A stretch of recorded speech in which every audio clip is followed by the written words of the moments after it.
Bienvenue à cette formation sur le dossier clinique informatisé OASIS. Cette formation en ligne vous permettra de comprendre et d'utiliser le dossier clinique informatisé OASIS. Pour accéder au dossier clinique informatisé OASIS, vous devez ouvrir une session en vous identifiant. Ce mode d'accès assure la confidentialité et la sécurité des données et permet de personnaliser les informations cliniques en fonction de votre profil. Notez bien que tous vos accès peuvent être retracés afin de garantir la confidentialité. Une fois ouvert, le dossier clinique informatisé OASIS vous dirige à la liste des patients de l'unité associée à la localisation de votre poste de travail ou à une liste de patients que vous aurez préalablement définie comme votre liste par défaut. Les principes de navigation du dossier clinique informatisé OASIS sont similaires à ceux que l'on retrouve sur Internet et dans les applications Windows. Ainsi, lorsque vous sélectionnez un item de menu ou un lien, ceux-ci vous amènent dans la section désirée ou vous offrent un choix d'options. L'écran principal se divise en 3 parties. La première section donne accès au menu, à la barre d'outils et affiche le nom de la liste de patients utilisés. La deuxième section regroupe des renseignements sur le patient, soit entre autres la localisation, le motif d'admission et le médecin traitant. En double-cliquant sur le nom d'un patient, vous pouvez obtenir les renseignements démographiques complets. Et finalement, la dernière section présente les colonnes de service. Celles-ci permettent de faire un suivi des données cliniques. Présentées sous forme d'indicateurs temporels, l'affichage indique l'arrivée ou la modification de données relatives au patient. Le rouge indique qu'un résultat anormal figure au dossier, tandis que le caractère gras signale qu'il s'agit d'une information que vous n'avez pas encore consultée. À titre d'exemple, l'indicateur numérique qui indique 1 minute en rouge et qui se rapporte à la patiente Élise Larose signifie que parmi les résultats de laboratoire de cette patiente, il y a au moins un résultat anormal qui figure au dossier et qui n'a pas été consulté par l'utilisateur. De plus, le résultat de laboratoire le plus récent au dossier de Mme Larose est disponible depuis 1 minute. Les résultats en rouge sont donc ceux à consulter de façon urgente. Il est important de noter que les indicateurs rouges et gras sont spécifiques à chaque utilisateur.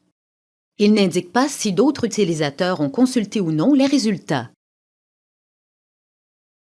La liste des patients présente une vue synthétisée des informations relatives aux patients.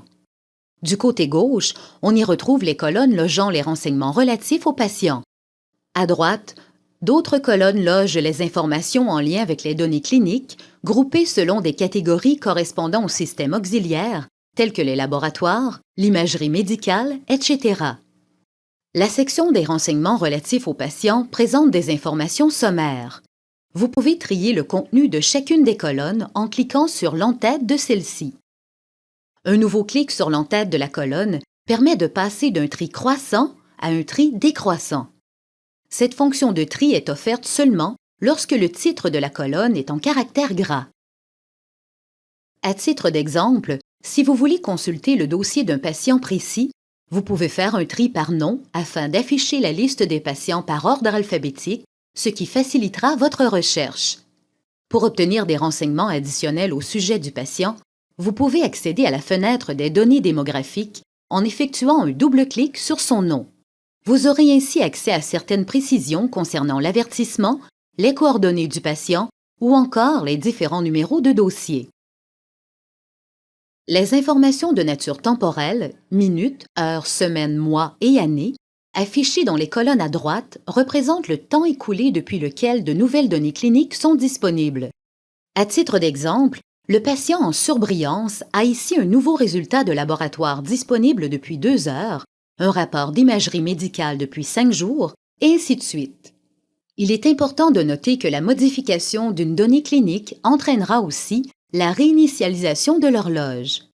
Ainsi, si une requête du service d'imagerie médicale passe du statut « rapport préliminaire » au statut « rapport confirmé », cette information est transmise au dossier clinique informatisé OASIS et l'horloge se réinitialise. L'horloge de la requête d'imagerie médicale datant de 5 jours indique donc maintenant 1 minute car le statut de la requête vient d'être modifié. Notez que les nouvelles informations sont acheminées à votre écran à chaque fois que vous changez de page ou encore lorsque vous actualisez la page à l'aide du bouton correspondant de la barre d'outils. Il est cependant important de noter qu'au niveau du service d'imagerie médicale, l'horloge n'est initialisée qu'à partir du moment où le dossier clinique informatisé OASIS reçoit un rapport préliminaire. En double-cliquant sur un compteur présent dans une colonne de la section de droite, la liste des données cliniques s'affiche. Dans le cas présent, en double-cliquant sur le 1 heure de la colonne laboratoire de Mme Larose, nous obtenons la liste des résultats de laboratoire. Il s'agit d'un deuxième niveau d'information propre à un patient pour un type de service. Toutes les listes de résultats sont affichées selon un format standard. Elles présentent un fonctionnement uniforme et se composent d'un en-tête de liste et d'une section de contenu à l'intérieur de laquelle s'inscrivent les informations. Il est possible de distinguer les nouveaux résultats que vous n'avez pas consultés. Ceux-ci apparaissent en caractères gras, contrairement aux autres résultats consultés qui sont en caractères normaux. Le caractère gras disparaîtra de la liste après que vous aurez quitté l'écran ou encore après que vous l'aurez actualisé avec le bouton situé dans la barre d'outils. Quant à l'horloge, elle se réinitialisera au moment où de nouveaux résultats seront reçus dans le dossier clinique informatisé OASIS. Notez également que tout résultat anormal sera toujours affiché en rouge et gras. Après avoir quitté ou actualisé l'écran, ces résultats resteront rouges, mais apparaîtront en italique pour indiquer que vous avez vu le résultat.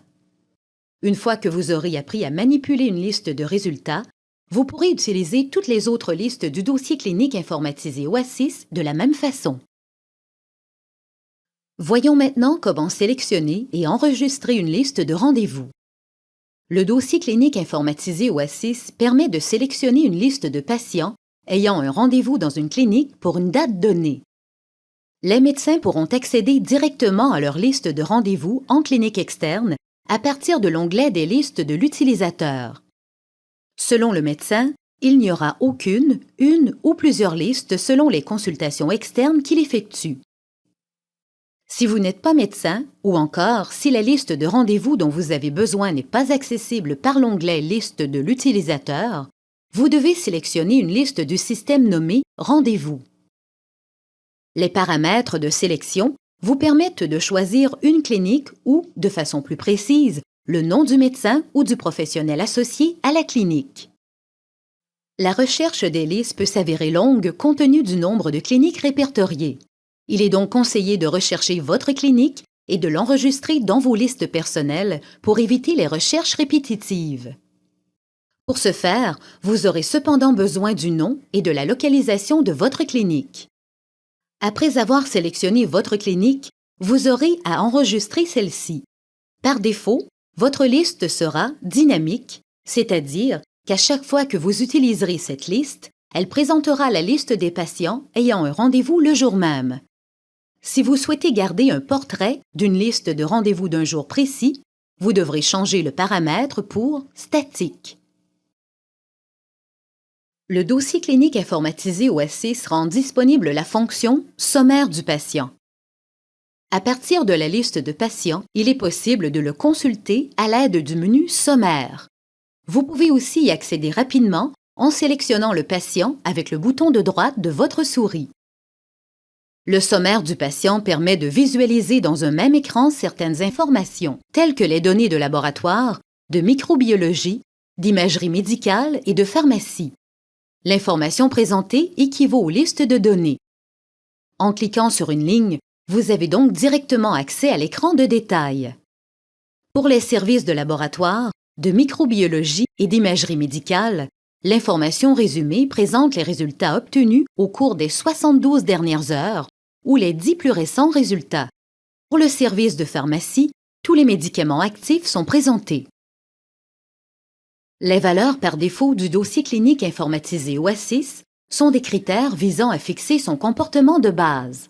Vous pouvez modifier les paramètres d'affichage au moyen du menu « Utilisateur », « Préférences de l'utilisateur ».